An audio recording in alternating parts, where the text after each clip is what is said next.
Saya sekarang sedang berada di Sarawak, tepatnya di Serian Kampung Sabaljaya. Nah, semoga ada tak yang dekat-dekat sini? Audiens kita dekat Serian.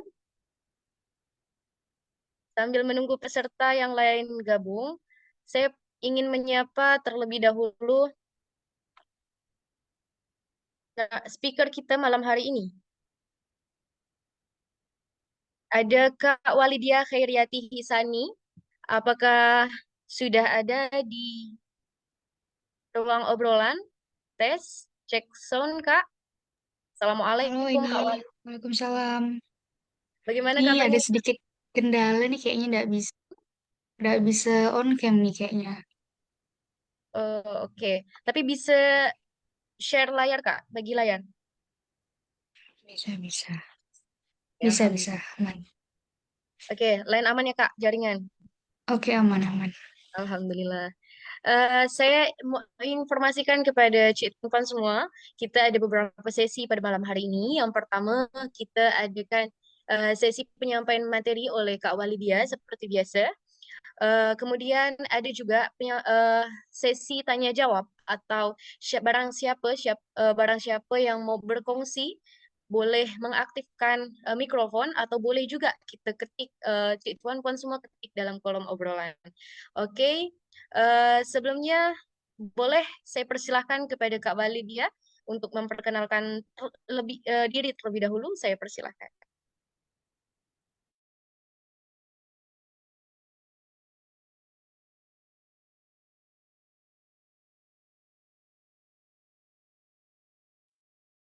Baik, Assalamualaikum warahmatullahi wabarakatuh. Selamat malam buat teman-teman semua dan juga Bapak Adik yang bergabung di Zoom dan juga di live YouTube. Perkenalkan nama saya Walidia Hairati Sani, SPSI. Saya dari program studi Psikologi Islam dari IAIN Pontianak, Kalimantan Barat, Indonesia. Mungkin itu saja. Oke, terima kasih Kak.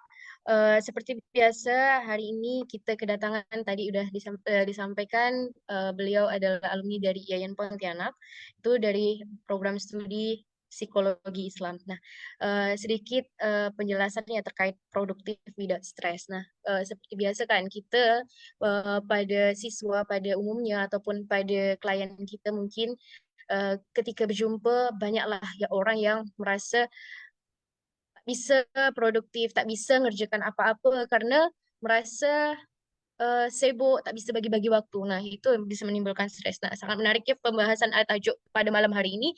Boleh langsung saja saya serahkan kepada Kak Walidia. Apakah sudah siap untuk penyampaian materi? Boleh di-share, Kak, layarnya.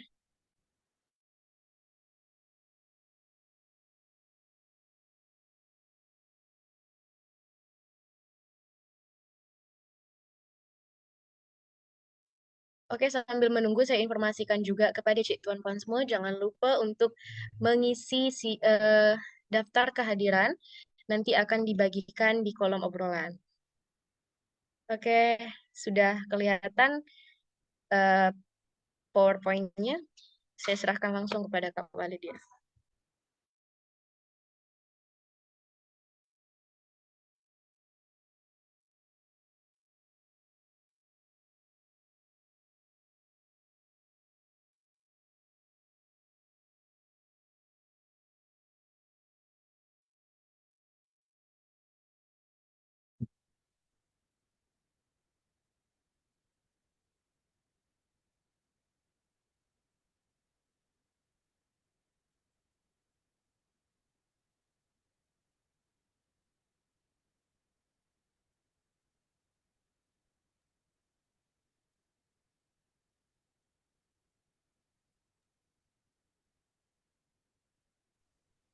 Oke, untuk penyampaian materi, apakah sudah siap Kak Wali?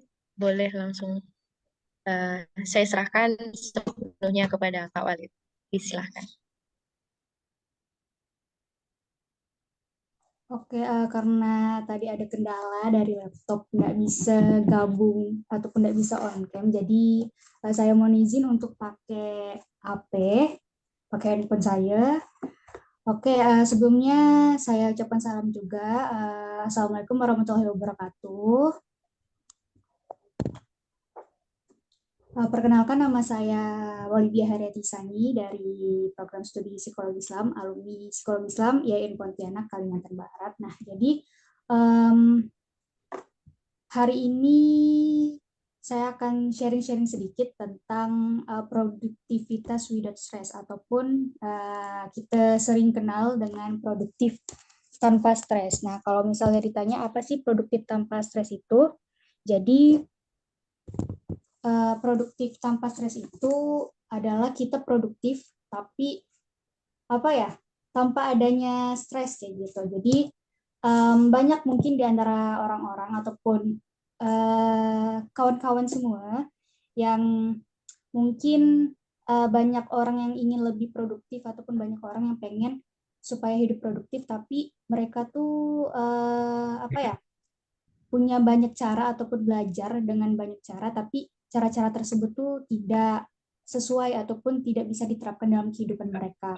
Nah, mungkin uh, kayak kawan-kawan, abang-abang, kakak-kakak ataupun uh, hadirin-hadirin sekalian seringkali melihat mungkin seperti apa sharing-sharing ataupun seperti uh, orang-orang yang sering melihat ataupun sharing-sharing tentang bagaimana sih hidup produktif kayak gitu. Mungkin di media sosial seperti Instagram, kemudian mungkin di TikTok ataupun kayak di YouTube yang apa ya yang menjelaskan sharing-sharing ataupun tips-tips gimana supaya bisa hidup produktif. Tapi ketika mereka menerapkan dalam kehidupan mereka ternyata tidak memberi perubahan pada hidup mereka. Kenapa? Mungkin ya itu tadi mereka tidak menerapkan sikap-sikap produktif itu sesuai sama porsi ataupun sesuai sama aktivitas ataupun pekerjaan yang mereka lakukan dalam kehidupan sehari-hari. Nah, tentu hal-hal tersebut tuh kan beda. Jadi kayak uh, ada orang yang memang punya aktivitasnya bakalan beda juga dengan aktivitas yang dilakukan orang lain kayak gitu. Nah, produktif itu bukan unsur sibuk. Jadi banyak orang yang bilang, wah dia orang sibuk kayak gitu kan, berarti dia produktif. Tapi produktif itu bukan tentang sibuk. Jadi kayak terlalu sibuk kerja ataupun melakukan banyak aktivitas pun belum tentu itu termasuk yang namanya produktif. Jadi saat terlalu sibuk dalam menyelesaikan tugas, kemudian juga mungkin kayak berjuang ataupun punya semangat yang tinggi buat menyelesaikan semua tugas tepat waktu, tapi ujung-ujungnya malah apa ya malah jadi stres sendiri kayak gitu. Jadi um, yang dikerjakan tuh jadi bingung kayak gitu. Jadi karena banyaknya aktivitas ataupun hal-hal yang dikerjakan saking terlalu sibuknya tadi tuh jadi ndak apa ya ndak menjadikan kita produktif kayak gitu. Nah, apa sih perbedaan dari sibuk dan produktif itu? Jadi menjadi terlalu sibuk itu pun mungkin bisa diartikan sebagai kita orang nih jadi kayak merasa punya banyak waktu tapi tidak bisa efisien dalam mengerjakan apa yang menjadi tanggung jawab kita. Jadi kalau misalnya menjadi produktif pun ya berarti kita bisa memanfaatkan waktu dengan sebaik-baiknya, kemudian bisa cerdas ataupun efisien dalam hal menyelesaikan tugas-tugas yang menjadi tanggung jawab kita. Nah, menjadi sibuk tentu akan membuat kita jadi lelah. Jadi kayak mungkin juga mudah untuk kita tuh apa yang menemukan kejenuhan. Jadi kayak sibuk nih beberapa hari, terus beberapa hari kemudian kita langsung kayak jenuh, langsung kayak lelah akibat dari kesibukan yang memang tidak kita atur gitu. Jadi uh, itulah sebabnya banyak di antara orang-orang produktif itu malah mempunyai tingkat keberhasilan yang lebih lambat, namun cenderung stabil dan apa ya lebih positif dalam mengerjakan aktivitas karena mengalami kenaikan ataupun capaian yang tertuju ataupun punya tujuannya kayak gitu. Nah, sementara orang-orang yang terlalu sibuk ataupun terlalu bekerja keras malah justru apa ya sering mengalami ke lonjakan emosi ataupun lonjakan capaian tujuannya yang secara ekstrim berhasil, namun tiba-tiba juga bisa berubah secara cepat, kayak jadi terlalu apa ya, terlalu jadi lebih apa ya, kalau ketika memang dirasakan dia cukup lelah ataupun capaian hasilnya kurang didapatkan, jadi kayak lebih malah dapat eh, rasa lonjakan pasang surut ekstrim yang jauh lebih di bawah apa yang biasa dirasakan kayak gitu. Jadi terkadang em, produktif itu bisa berhasil dipertahankan progresnya walaupun lambat tapi justru konsisten seperti itu. Nah, produktif itu sangat erat dengan yang namanya pengelolaan waktu. Jadi dalam kehidupan tentu waktu itu menjadi satu hal yang penting. Nah, ada 4 jenis orang nih yang menggunakan waktunya. Nah, yang pertama tuh ada kelompok orang yang rugi. Nah, kelompok orang yang rugi ini adalah jenis orang-orang yang malah justru apa ya, eh, kayak selalu merasa merugi karena tidak bisa merasakan kehidupannya yang berarti. Jadi kayak sering melakukan hal-hal yang justru tidak penting atau tidak mendesak. Nah, misalnya pemuda-pemuda yang biasanya apa ya, bersenang-senang tapi tidak ada manfaatnya kayak gitu. Jadi yang kedua itu, yang pertama itu adalah kelompok orang-orang yang justru rugi. Kemudian yang kedua adalah kelompok orang-orang yang bingung.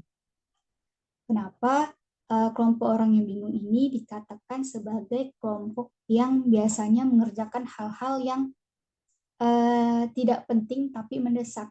Jadi kayak selalu nunda-nunda waktu juga, kayak esok masih ada waktu lah, besok masih bisa lah kita kerjakan kayak gitu. Misalnya mungkin kayak eh, orang-orang yang pergi ke supermarket, kemudian sebenarnya ada yang pengen ditujunya, ada yang pengen dibelinya, tetapi ketika putar-putar di supermarket, keliling-keliling supermarket, ujung-ujungnya tidak ada yang dibeli kayak gitu. Padahal pada dasarnya ada yang pengen dia beli, tapi karena tadi bingung, malah jadi justrunya ndak apa ya, ndak punya tujuan ataupun jadi hilang tujuannya untuk membeli barang yang memang diinginkannya. Kemudian yang ketiga tuh kelompok orang-orang yang stres. Nah, kelompok yang ini nih biasanya orang-orang dengan punya kegiatan yang penting-penting ataupun yang mendesak, tetapi seringkali itu membiasakan untuk nunda-nunda.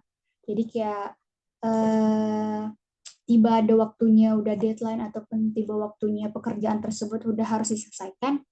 Jadi mereka apa ya, memforsir berlebihan apa yang menjadi pekerjaan mereka, sehingga eh, buat mereka jauh ataupun dapat merasakan stres kayak gitu. Jadi pun bisa ngefek eh, ke dirinya, kayak wajah jadi lesu, penat, kemudian juga mungkin pegal-pegal di badan dan sebagainya. Kemudian yang keempat itu adalah eh, kelompok orang yang untung. Nah, orang yang untung ini kayak gimana sih? Jadi tipe orang yang menghargai waktu dengan baik itu adalah tipe orang yang untung. Jadi mereka yang bisa menghargai waktu, mengatur waktu, sehingga produktivitas dirinya malah jauh lebih meningkat tanpa adanya tekanan-tekanan. Kemudian orang-orang ini justru malah selalu mengerjakan sesuatu dengan terencana, dengan teratur, kemudian juga bisa tepat waktu, kemudian juga bisa sesuai dengan target-targetnya sehingga mereka bisa lebih produktif. Nah, apa sih produktif? Tadi kan kita udah ngomongin apa ya, tipe-tipe orang, kemudian juga udah ngomongin tentang sibuk dan produktif kayak gitu. Jadi produktif sendiri itu adalah kemampuan seseorang dalam menyelesaikan pekerjaan dalam tenggat ataupun rentang waktu yang telah ditentukan. Nah, eh, produktif sendiri itu menjadi pilihan ataupun eh, rencana yang orang-orang buat secara terus-menerus dengan energi, kemudian adanya fokus, adanya waktu untuk bisa dimaksimalkan potensi ataupun hal-hal yang direncanakan itu bisa dihasilkan dengan maksimal ataupun dihasilkan dengan adanya manfaat. Nah, produktif itu perlu um, 3 unsur. Jadi produktif biar kita tidak stres harus ada 3 unsur yang saling berkaitan. Nah, yang pertama itu harus ada yang namanya fokus. Kemudian yang kedua tuh harus ada yang namanya energi. Kemudian yang ketiga harus ada yang namanya waktu. Nah, kenapa sih harus ada 3 unsur ini? Jadi, misalnya kita orang nih punya fokus dan punya waktu, tapi kita tidak punya ataupun kita kurang dengan yang namanya energi, maka kita jadi kayak lebih lelah, lebih lesu, kemudian untuk menangani tugas kita pun kita tidak bisa maksimal karena akibat dari energi kita yang kurang, jadi kayak kita pun penat nak melakukan sesuatu. Nah, kemudian yang kedua, misalnya kita orang tuh punya energi, punya waktu, tapi kita kurang fokus. Nah, tentu apa ya, akan mengganggu konsentrasi kita karena kita tidak fokus tadi. Jadi kayak kita bisa melakukan tugas dari satu tugas ke tugas yang lain, tapi tidak bisa menyelesaikan tugasnya itu secara maksimal ataupun secara baik lah kayak gitu karena tadi fokusnya terbagi-bagi, kurang fokus.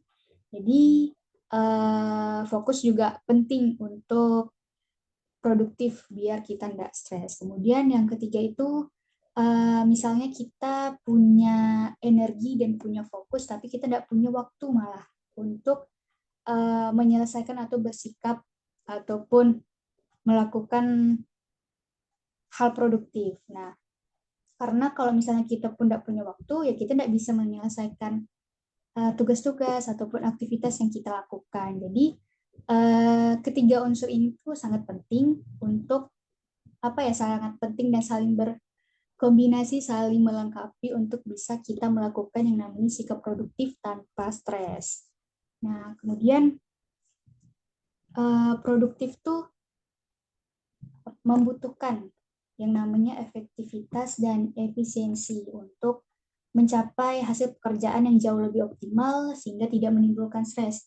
Nah, apa sih dimensi efektivitas itu? Nah, untuk dimensi efektivitas itu mencakup yang namanya kualitas, kemudian adanya kuantitas, kemudian dan waktu yang perlu untuk apa ya dicapai sehingga target-target dari pekerjaan tuh bisa sesuai ataupun bisa dapat tujuannya atau dapat capaiannya. Kemudian efisiensi itu mengartikan bahwa kita tuh dapat memanfaatkan segala sumber daya yang ada, termasuk semangat dan juga motivasi-motivasi kita dalam menyelesaikan pekerjaan.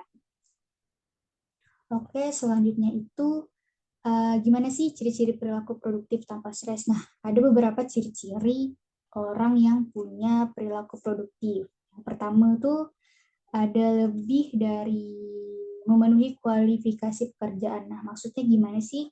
Jadi, hal ini nih mengartikan bahwa kita orang tuh punya kecerdasan sehingga kita tuh bisa dapat belajar dengan cepat, kemudian bisa kreatif, kemudian juga bisa inovatif, sehingga kita tuh bisa berprestasi ataupun bisa tahu uh, pekerjaan tersebut tuh seperti apa. Jadi kita memahami lah aktivitas ataupun pekerjaan yang kita lakukan dan tahu bagaimana menyelesaikan kayak gitu. Nah, kemudian yang kedua tuh memiliki motivasi yang tinggi. Tentu ciri-ciri perilaku produktif ini perlu motivasi yang tinggi. Jadi ketika kita memang punya kemauan yang besar, kemudian juga mungkin punya semangat yang tinggi dan juga punya tujuan, pasti kita bisa apa ya menerapkan perilaku-perilaku produktif. Kemudian yang ketiga tuh mempunyai orientasi pekerjaan yang positif. Nah, seseorang yang dikatakan produktif apabila orang tersebut memiliki sikap yang positif terhadap pekerjaan-pekerjaannya. Nah, contoh-contoh sikap positif itu seperti apa? Itu ada yang namanya kita bisa punya sikap optimis, terus kita juga selalu bersyukur, kita juga memiliki pikiran yang terbuka atau kita kenal dengan yang namanya open minded gitu, dan juga kita juga punya semangat untuk belajar, kemudian juga ada kemauan ataupun ada keberanian pada diri kita untuk kita bisa mengatasi rasa takut, kemudian juga kita juga percaya pada kemampuan diri kita sehingga ya apa yang kita lakukan, pekerjaan ataupun aktivitas yang kita lakukan tuh bisa kita nilai secara positif. Kemudian yang selanjutnya itu kita dapat bergaul dengan efektif. Nah, gimana sih? Jadi kita orang yang bisa dikatakan dengan produktif tuh bila kita mampu menjalin hubungan yang baik dengan orang lain. Jadi eh, kita bisa komunikasi dengan baik dan juga mudah bergaul dengan baik tuh dapat mempengaruhi ataupun dapat menumbuhkan sikap produktif yang jauh lebih baik kayak gitu. Kemudian yang terakhir tuh yang pasti adalah kita harus bersikap dewasa. Nah, orang-orang yang punya pribadi dewasa yang baik itu mengartikan bahwa mereka bisa mengelola emosinya dengan baik pula, bisa bertanggung jawab, kemudian juga bisa jujur sama diri sendiri, dan juga bisa disiplin akan dirinya sendiri maupun disiplin dengan lingkungannya. Gitu. Kemudian yang selanjutnya itu ada faktor-faktor yang mempengaruhi produktif. Nah, jadi faktor-faktor yang mempengaruhi produktif itu ada 4. Yang pertama itu lingkungan kerja. Jadi ketika kita pengen produktif tanpa stres, tentu lingkungan kerja tuh memberi pengaruh pada sikap produktif kita, sikap kita dalam menjalankan aktivitas. Kenapa? Tentu ketika kita semangat ataupun ketika kita berada di lingkungan yang positif, lingkungan kerja yang memang support sama diri kita, tentu kita bisa melakukan ataupun menyelesaikan aktivitas pun dengan baik. Nah, kemudian yang kedua tuh kejelasan tujuan. Nah, tujuan yang jelas ataupun terarah tentu akan bisa meningkatkan rasa produktif kita dalam bekerja. Jadi kita pun jauh lebih bisa mengetahui tujuan ataupun target yang ingin kita capai. Kalau misalnya kita punya kejelasan tujuan sehingga aktivitas ataupun pekerjaan yang kita lakukan tuh bisa kita capai karena kita tadi punya tujuan. Kemudian yang ketiga tuh adalah kondisi kesehatan. Jadi kalau misalnya yang namanya kondisi kesehatan pastinya juga menjadi salah satu hal yang penting. Kenapa? Karena uh, kesehatan mental juga fisik itu mempunyai peran yang penting dalam diri kita juga karena dengan fisik yang kuat, mental yang baik juga bakal menumbuhkan energi-energi dan juga bisa meningkatkan juga kinerja kinerja kinerja kita dan tentu dapat meningkatkan produktif kita. Nah, kondisi tubuh kita yang sehat dan juga kondisi diri kita yang mungkin bahagia bakalan mampu bisa menghasilkan energi kita ketika bekerja ataupun ketika melakukan aktivitas. Kemudian yang keempat itu adalah kemampuan dan pengetahuan. Nah, ketika kita memang punya kemampuan, kita juga punya pengetahuan yang cukup, tentu kita bisa tahu cara menyelesaikan pekerjaan-pekerjaan kita. Kita juga bisa tahu dan bisa mengatur segala aktivitas kita karena kita punya tahu kemampuan-kemampuan kita tahu akan pengetahuan kita ketika kita mengerjakan pekerjaan tersebut. Nah,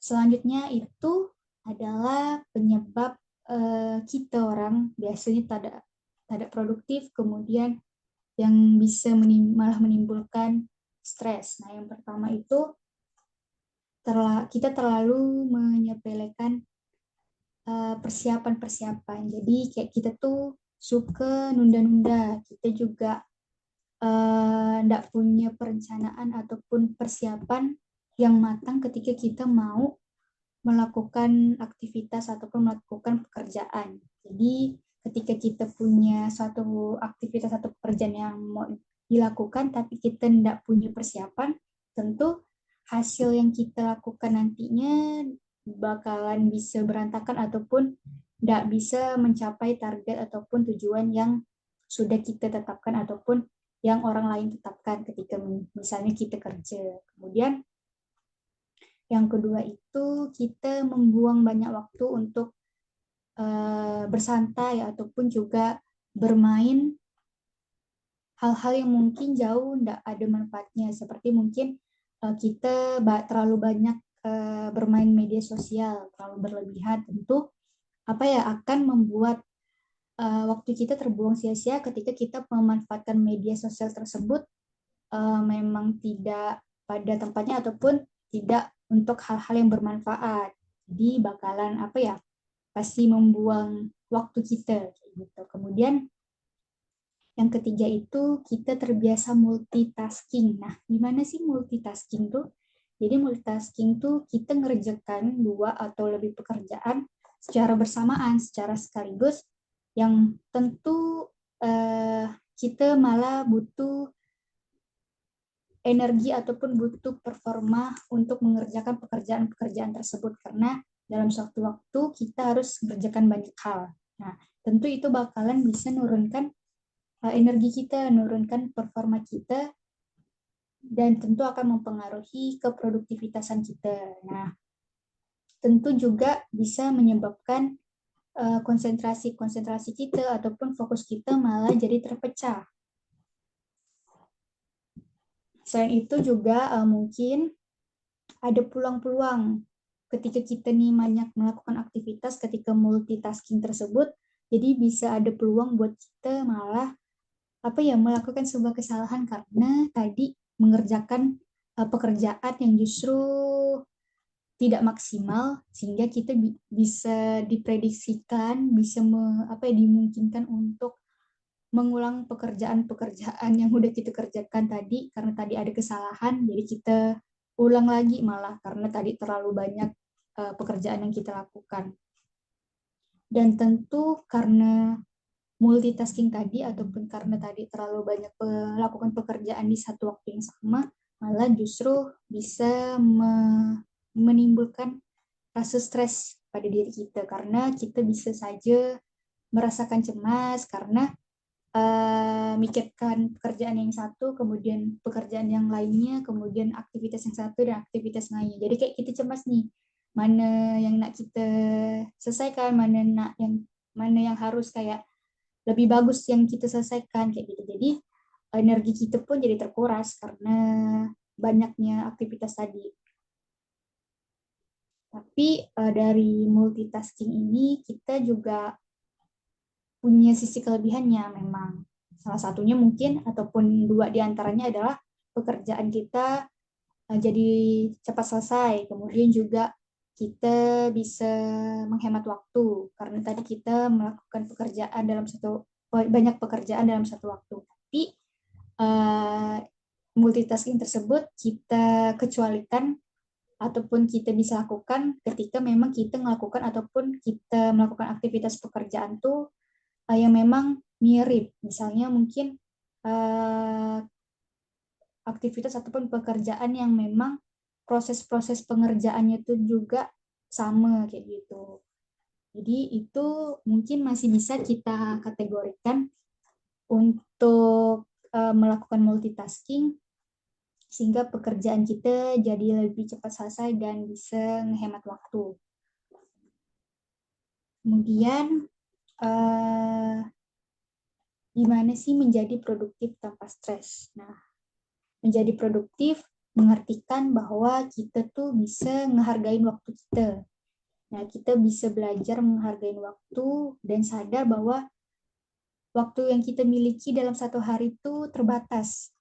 Sehingga kita tentu bisa ataupun melakukan banyak hal ataupun melakukan banyak pekerjaan itu sesuai sama prioritasnya kita saja.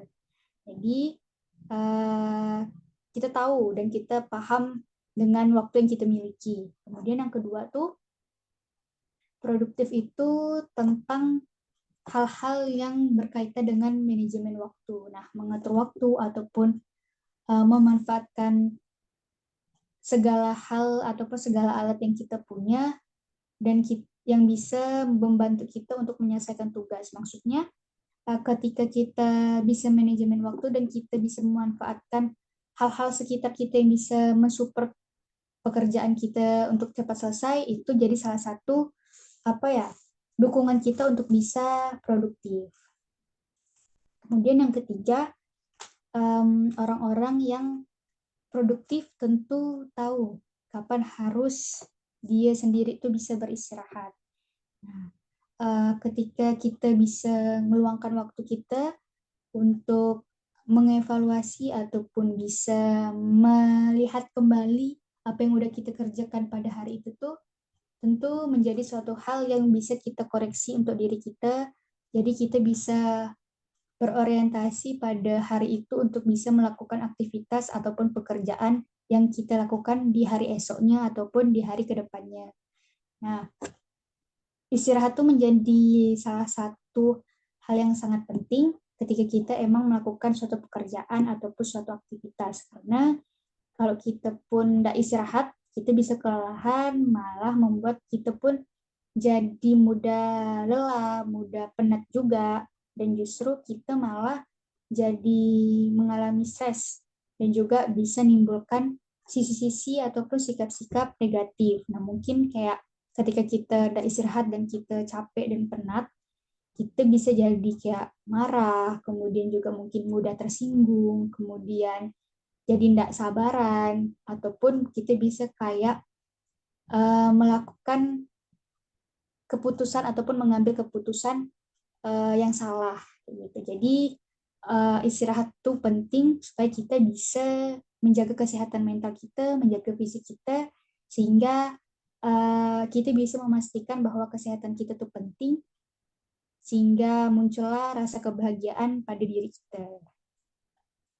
Kemudian yang selanjutnya itu langkah yang bisa kita lakukan untuk menjadi lebih produktif dalam setiap aktivitas-aktivitas kita. Nah, langkah-langkahnya yang pertama tuh kita bisa rencanakan aktivitas kita dengan baik. Nah, hal ini bisa kita lakukan supaya waktu yang kita habiskan itu digunakan untuk hal-hal yang mungkin jauh lebih bermanfaat ataupun yang tidak penting tuh bisa kita larikan lah, bisa kita abaikan kayak gitu. Nah, kemudian yang kedua tuh kita berani mengambil resiko untuk menjadi orang yang kreatif. Nah, kita boleh nih bereksperimen ataupun kayak mencoba hal-hal yang baru, mencoba menemukan gaya-gaya yang pas, gaya-gaya yang baru untuk bisa menyelesaikan pekerjaan kita kayak gitu. Mungkin kita punya cara tersendiri macam mana kita bisa menyelesaikan pekerjaan kita dengan baik, ataupun kita punya cara-cara yang lucu-lucu ataupun yang kreatif gitu. Nah, kemudian yang ketiga tuh mulailah kita ngubah kegiatan kita dengan fokus pada hal-hal yang penting dan yang menjadi kebutuhan dalam kehidupan kita.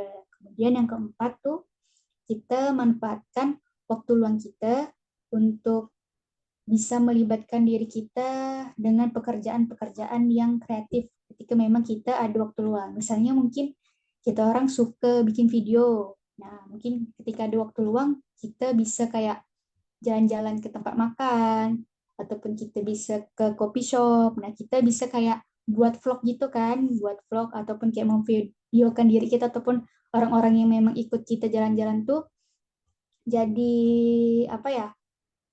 Melakukan video gitu kan, melakukan vlog sehingga aktivitas kita pun jadi justru jadi lebih bermanfaat dan kita pun jadi punya suasana hati yang jauh lebih baik. Jadi ketika kita memang mau melaksanakan aktivitas selanjutnya ataupun pekerjaan esok harinya, kita jauh lebih segar, kita jauh lebih senang lah hati kita karena kita isi waktu-waktu luang kita dengan hal-hal yang menyenangkan tadi.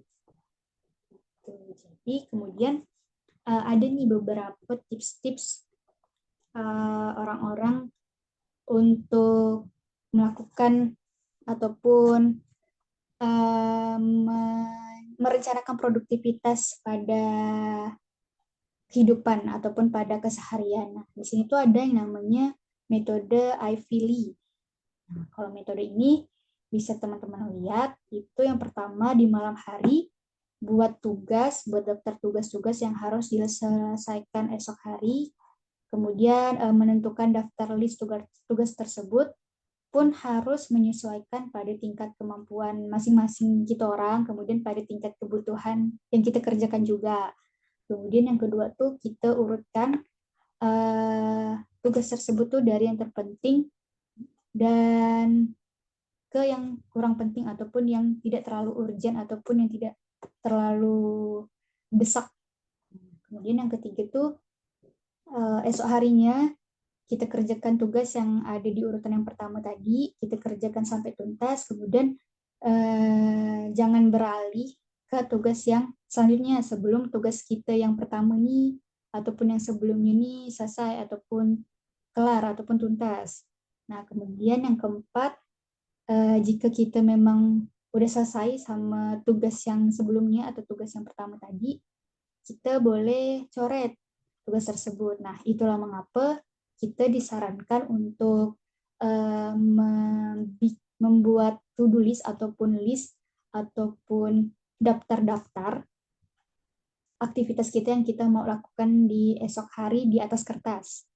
Nah, kemudian yang kelima tuh kita bisa ulangi proses tersebut setiap harinya di setiap malam untuk bisa membuat daftar tugas-tugas yang kita perlu lakukan. Jadi ketika mungkin ada tugas yang memang tidak bisa kita selesaikan hari ini, bisa kita masukkan ke dalam daftar tugas esok hari. Jadi bisa ditambahin, kemudian tetap dengan batasan bahwa tugas-tugas ataupun list-list tugas tersebut pun harus sesuai sama kebutuhan kita masing-masing. Jadi hal ini pun sering saya lakukan. Kalau misalnya pas malam-malam sebelum tidur tuh sering saya buat list gitu di note HP, di catatan HP, hal-hal yang pengen saya lakukan ataupun hal-hal yang memang harus saya lakukan esok hari. Misalnya mungkin kerjakan tugas ataupun mungkin saya pergi kuliah. Jadi ataupun saya ada pertemuan lain, biasa saya catat di note HP. Jadi ketika esok hari udah bangun tuh, saya udah tahu aktivitas saya yang memang saya lakukan hari itu. Seperti itu. Dan itu memang salah satu metode yang juga menurut saya berguna untuk saya dan bermanfaat untuk saya karena besok harinya itu saya kayak teratur gitu hal-hal yang memang saya kerjakan esok harinya. Nah, kemudian ada cara lain juga yang mungkin saya memang terapkan ataupun yang saya sering lakukan. Bukan sering, emang dari dulu juga saya kerjakan dan memang cukup relate dengan saya dan keluarga. Itu cara untuk meningkatkan produktivitas kita tuh biar lebih cepat. Nah, jadi yang pertama tuh kita kayak ngambil jam tangan ataupun jam dinding yang ada di rumah kita. Kemudian kita cepatkan jam tersebut tuh kayak sekitar 17 menit, kemudian 23 menit, ataupun kayak 27 menit. Nah, kalau ditanya, loh kok ngapa nggak kayak 10 menit, nggak kayak 20 menit. Nah, kalau misalnya kita cepatkan dengan jam ataupun menit, 10 menit ataupun 20 menit tuh kayak kita tuh bakal mudah untuk memperhitungkan percepatan waktu yang memang kita cepatkan. Jadi ketika memang dengan waktu 10 menit dan 20 menit kita cepatkan tuh, maka kita pun mudah untuk kita ingat, mudah untuk kita nebak pukul berapa gitu kan. Jadi misalnya sekarang nih pukul 8:40 di jam tangan ataupun jam dinding yang saya cepatkan. Tapi saya udah bisa nebak kalau jam aslinya ataupun jam utama pada dasarnya itu jam 8:30 karena saya tahu kalau jam tersebut tuh dicepatkan 10 menit ataupun ketika saya nengok jam tuh sekarang jam 8 lewat pukul 40 tapi saya sadar ataupun saya tahu kalau saya itu percepatkan waktu, saya jadi bisa nebak kalau sekarang pukul 8:20 karena saya tadi nyempatkan ataupun ya saya cepatkan waktu tuh sekitar 20 menit. Jadi ya bakalan tidak berpengaruh kayak gitu kalau misalnya kita cepatkan waktu dengan angka-angka yang mungkin kita bisa tebak. Jadi sama aja kayak gitu. Jadi salah satu hal ini kayak saya dan keluarga di rumah itu nyepatkan jam ataupun mempercepat waktu lewat jam tangan ataupun jam dinding tuh udah dilakukan dari sejak saya kecil kayak gitu. Jadi saya sejak kecil tuh jam-jam di rumah tuh, jam-jam dinding tuh dicepatkan sama ayah saya karena biar saya dan adik saya ataupun ayah saya sendiri tuh ndak pergi kerja, salah satunya ndak pergi kerja tuh terlambat. Jadi alhamdulillahnya setiap selama saya dulu sekolah, sama adik saya sekolah ataupun ayah saya kerja tak pernah terlambat karena udah dicepatkan jamnya tuh, jadi kayak selalu awal datangnya kayak gitu. Jadi em, hal ini nih benar-benar bukan juga sebagai sebagai eh, cara kita untuk malah jadi terburu-buru, enggak sama sekali, tapi ini nih cara kita buat mempercepat cara kerja kita aja kayak gitu. Jadi kita pun bisa kayak menepati ataupun datang jauh lebih awal ketika kita ada janji ataupun ketika kita nak pergi sekolah, nak pergi kampus. Kemudian juga mungkin kita juga jadi bisa menyelesaikan tugas-tugas kita jadi lebih awal. Kita pun bisa gak jadi kayak tidur awal karena tadi waktunya dipercepat gitu kan. Nah, jadi teman-teman juga kawan-kawan sekalian juga jangan sampai beranggapan bahwa ini nih malah kayak buat kita tergesa-gesa, tapi ini benar-benar bukan soal tergesa-gesanya, tapi ya tadi yang seperti saya jelaskan, ini lebih ke menjadikan diri kita tuh untuk terbiasa bekerja lebih cepat dengan waktu yang sebenarnya. Justru itu tujuan utamanya. Gitu. Nah, mungkin itu saja. Nah, terakhir ini ada sedikit kutipan dari Stephen Covey yang mengatakan bahwa kuncinya bukanlah memprioritaskan apa yang ada dalam jadwalmu, tapi jadwalkanlah prioritasmu. Kemudian juga ada salah satu dari kutipan ayat suci Al-Quran, maka apabila kamu telah menyelesaikan dari satu urusan, kerjakanlah dengan sungguh-sungguh urusan yang lain. Quran Surah Al-Insyirah ayat 7. Nah, ya. Jadi kita jangan bermalas-malasan dalam menjalani kehidupan, selalu manfaatkan waktu yang ada untuk terus produktif, ngerjakan kebaikan-kebaikan, ngerjakan aktivitas yang baik, dan pasti beribadah. Nah, mungkin itu saja dari saya. Kurang dan lebihnya mohon maaf. Sekian dan terima kasih. Wassalamualaikum warahmatullahi wabarakatuh. Saya kembalikan lagi ke moderator. Waalaikumsalam warahmatullahi wabarakatuh. Baik, terima kasih kepada Kak Walid atas perkongsian malam hari ini terkait bagaimana kita bisa produktif tanpa stres. Nah, benar nih, apalagi kalau misalkan ada dari kalangan mahasiswa ataupun siswa ya, terkait cara bagi waktu nih paling sulit. Bukan hanya mahasiswa sih, kita orang tua pun kadang sulit juga bagi waktu. Bagaimana eh, bisa bagi-bagi waktu ini yang harus dilakukan terlebih dahulu, yang mana yang penting dan yang mana bisa ditunda tapi harus dilakukan juga. Nah,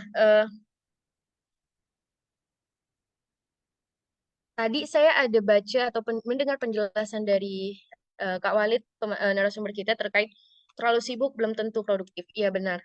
Banyak banyak sekali orang yang mengambil semua tugasan, ambil semua tugasan, tapi belum tentu dia bisa melakukan semua, melaksanakan semua. Malah itu bisa menjadi membuat dia kebablasan dan bingung mengatur apa dulu nih yang mau dikerjakan. Oke, baik, terima kasih Kak Walid. Boleh kepada Cik Tuan Puan yang ingin bertanya, boleh diketik di kolom obrolan atau mengaktifkan mikrofonnya. Atau ada dari sebarang yang ingin berkongsi malam hari ini, boleh saya persilahkan. Salam sejahtera, Puan Pengacara. Saya Raja Gopal. Boleh saya berkongsi Salam. sedikit pengetahuan yang Oke, saya ada? boleh. Oke, boleh, dokter. Silahkan.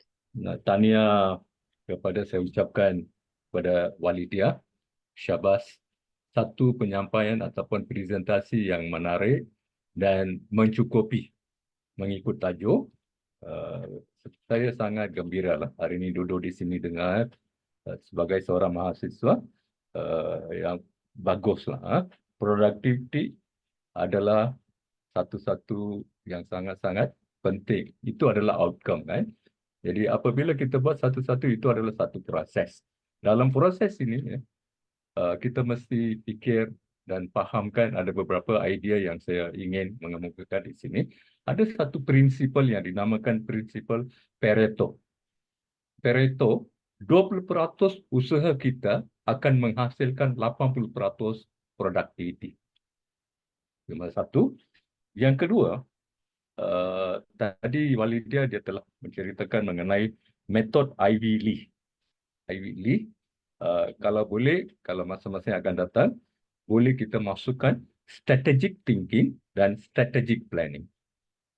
Itu dia. Satu lagi kita mesti faham, apabila kita buat satu-satu tugasan, ada dua formula yang saya selalu gunakan. Satu SWOT, SWOT, yang kita faham itu adalah strength, weakness, opportunity, dan threat ataupun ancaman. Kita akan menilai diri kita, apakah kekuatan yang ada pada kita, strength, kekuatan, weakness adalah kelemahan kita, opportunity adalah peluang yang ada, T adalah ancaman ataupun threat.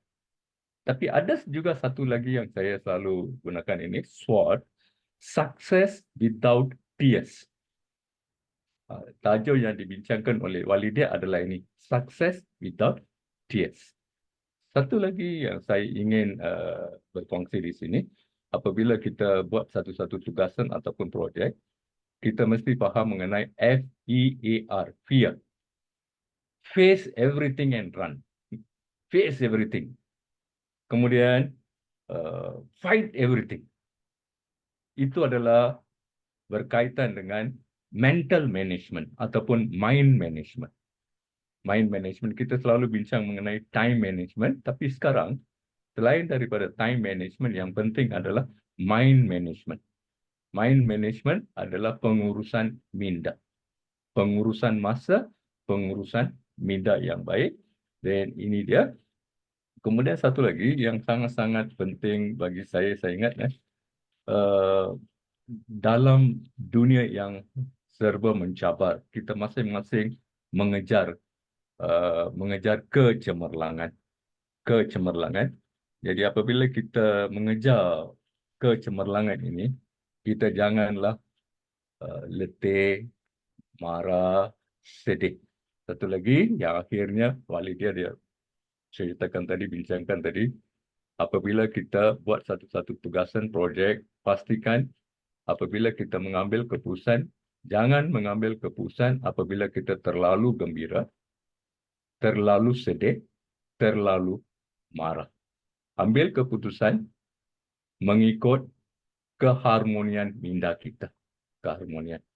Jangan risau sangat. Ada ramai dia very apa orang kata, dia mau satu-satu. Don't take it very serious lah. Don't take things very serious. Relax. Don't bother anything. My pensyarah dulu dia cakap, Raja, don't bother anything. Relax. Jadi sekarang saya sampaikan ini kepada apa yang saya belajar hampir 15 tahun dulu di maktab ini dia. Terima kasih Walidia. Syabas Tania.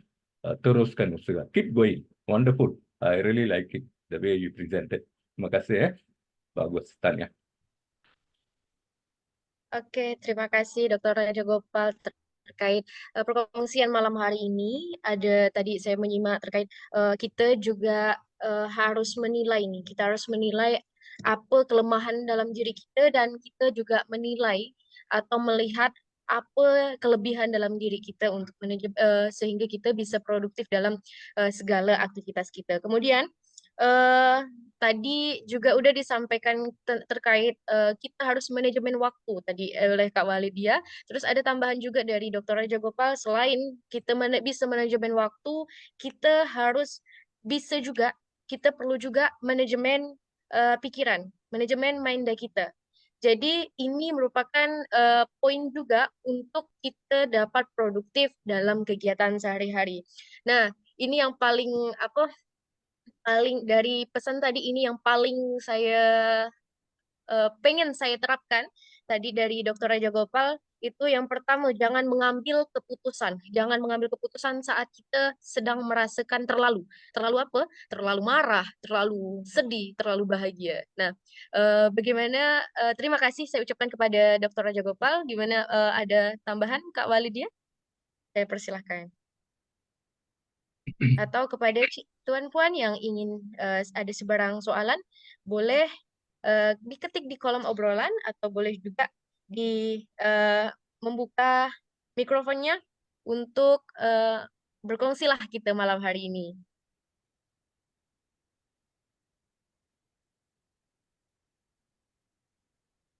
Atau sambil menunggu pertanyaan karena waktu juga masih ada, saya pengen berkongsilah dengan Kak Walidia terkait saya kan mahasiswa yang las ya Kak, mahasiswa akhir. Nah, dari perkongsian Kakak tadi memang ada beberapa yang mungkin saya udah laksanakan, ada juga yang mungkin saya belum bisa lah untuk melakukannya karena seperti yang kita ketahui ya, sebagai mahasiswa kita harus kalau di Indonesia itu, Cik Puan, kita harus mengerjakan skripsi atau tesis atau tugasan akhir.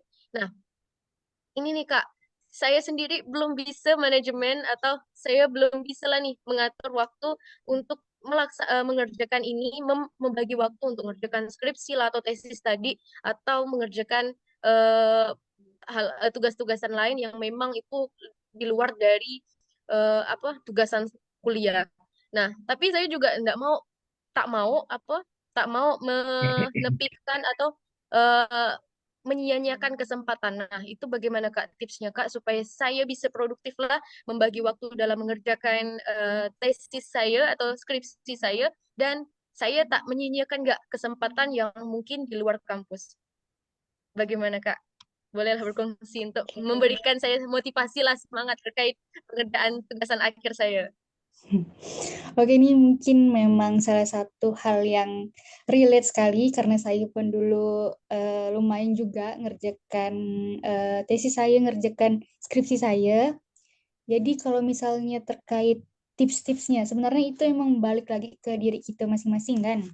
Iya, Jadi kalau benar. misalnya apa ya, kita nih, apalagi mungkin kita juga punya aktivitas di luar dari aktivitas kita kampus, mungkin kayak memang kita ikutin banyak kegiatan-kegiatan yang lain Iya. kayak gitu kan. Nah, untuk caranya tentu kalau saya sendiri tuh karena memang apa ya, saya tidak mau lama-lama dengan benda itu, dengan skripsi itu karena cukup apa ya muak. Jadi saya memang agak lumayan ngeforsir diri saya untuk kayak sehela tuh seminggu ataupun hari-hari tuh ke kampus untuk kayak mungkin sharing sama kawan yang lain ataupun mungkin nanya sama dosen yang lain ataupun ya memang paling tidak tuh seminggu tuh saya nargetkan 1 atau 2 kali ke kampus untuk bimbingan sama dosen saya kayak gitu. Jadi paling tidak tuh 1 minggu tuh ada 1 kali ketemu kan kita punya 2 pembimbing dalam nyusun skripsi itu kan.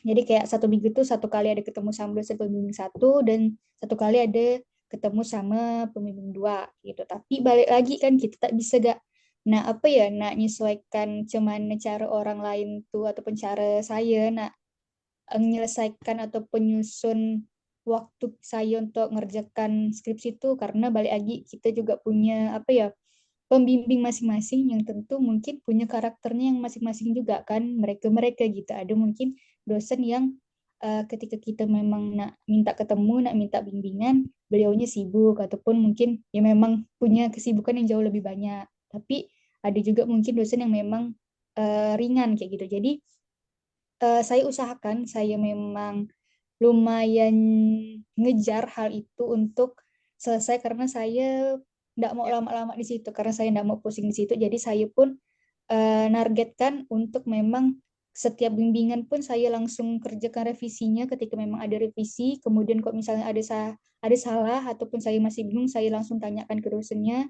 ini macam mana dan harus bagaimana dan alhamdulillahnya pun saya punya pembimbing pun karena emang support juga maksudnya enak untuk diajak diskusi dan ketemu. Jadi itu mungkin salah satu apa ya, keuntungan saya juga gitu, keberuntungan saya juga karena ketemu dosen yang komunikasi baik dengan saya kayak gitu. Oke, Masya Allah. Kalau kakak kan untuk menghilangkan apa tadi yang udah tesis tadi yang buat muak, itu datang bimbingan dan menyelesaikan merevisi apa yang harus direvisi. Nah, Mm-mm. berbeda dengan saya, kalau misalkan udah muak dengan itu, saya tinggalkan. Nah, itu jadi saya eh, apa? Jadi lama-lama muak apa namanya kayak pusingnya stresnya karena mikirkan skripsi padahal kalau memang kita konsisten mengerjakannya mungkin bakalan cepat juga tapi itulah Kak lebih sulit lah untuk manajemen semuanya manajemen waktu juga tadi manajemen harus mengerjakan buka laptop harus mengerjakan itulah yang paling sulitnya. Oke kepada Betul, Cik Tuan betul. Puan ada sebarang soalan boleh diketik di kolom obrolan atau mau aktifkan mikrofon. Eh, atau ada karena waktu juga sudah menunjukkan pukul 10 ya kalau di Malaysia. Ini di Pontianak jam berapa, Kak? Jam 9, baru jam Ya, 9. jam 9. Oke, sepertinya tidak ada. Boleh closing statement-nya, Kak?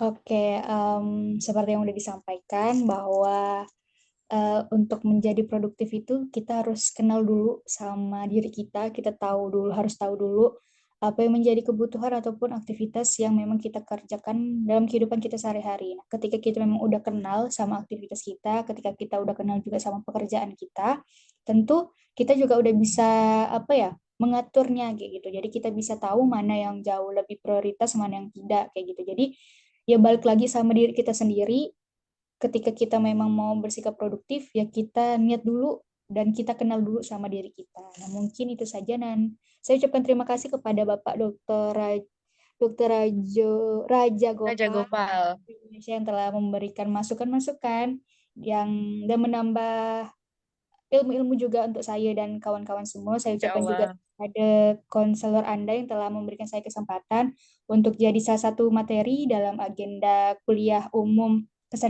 kesehatan mental ini dan juga saya ucapkan terima kasih kepada moderator yaitu Weni yang juga telah memberikan saya kesempatan dan juga telah Kasih mengundang kembali. saya untuk kegiatan ini.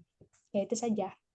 Oke, saya ucapkan terima kasih juga kepada Kak Walidia yang sudah berkesempatan untuk berkongsi malam hari ini bersama kita semua.